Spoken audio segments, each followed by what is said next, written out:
Insan PP, kembali lagi di Berita Sekejap. Edisi kali ini bersama saya, Cindy Wulandari. Yuk kita simak rangkaian kabar terbaru dari PT PP.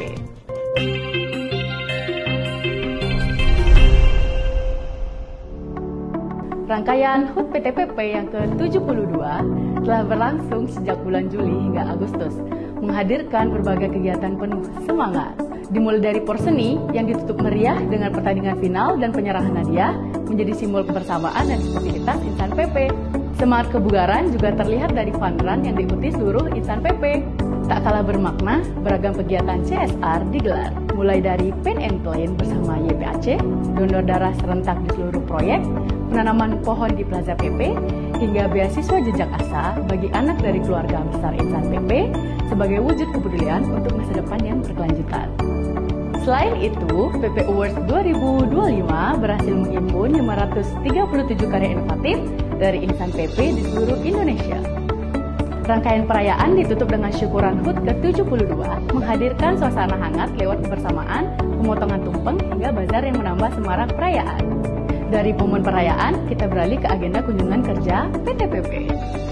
Dalam periode Juli hingga Agustus, Direksi PT PP melaksanakan sejumlah kunjungan kerja penting. Pada 9 Juli 2025, Direktur Utama meninjau proyek BSI Tower, memastikan tahapan akhir pekerjaan berjalan detail dan optimal, termasuk jembatan penghubung Twin Tower.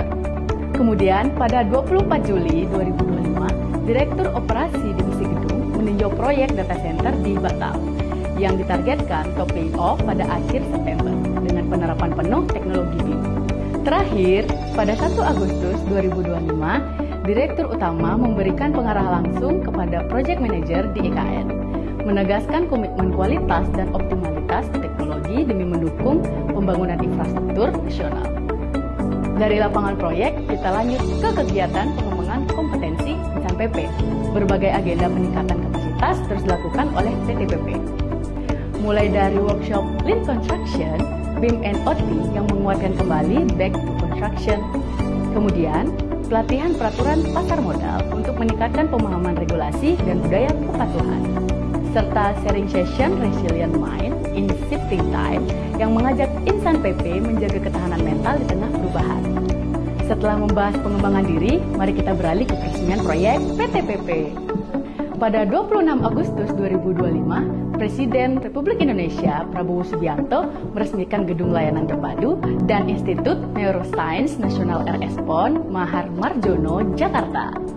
Proyek ini akan menambah kapasitas layanan dengan 254 tempat tidur, kamar operasi, laboratorium, fasilitas MRI mutakhir, hingga layanan unggulan neurorestorasi. Kehadiran gedung ini memperkuat peran RS PON sebagai pusat rujukan nasional sekaligus pusat riset kedokteran saraf. Dari peresmian proyek, kita lanjut ke beragam event di lingkungan PT PP.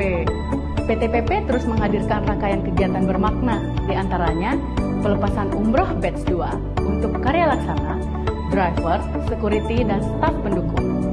Serah terima jabatan Sri Kandi PT PP menandai langkah baru pemberdayaan perempuan di perusahaan. Upacara HUT Republik Indonesia ke-80 di Plaza PP berlangsung hikmat, disertai pasar kuliner penuh kebersamaan, dan juga kehadiran jajaran manajemen PT PP dalam upacara detik-detik proklamasi di Istana Merdeka yang berlangsung meriah sekaligus hikmat dalam memperingati 80 tahun Indonesia Merdeka. Itulah rangkaian kabar terkini PT PP dalam Berita Sekejap. Tetap semangat, terus berkarya, dan mari bersama membangun Indonesia yang lebih baik. Sampai jumpa di edisi berikutnya. Bye-bye.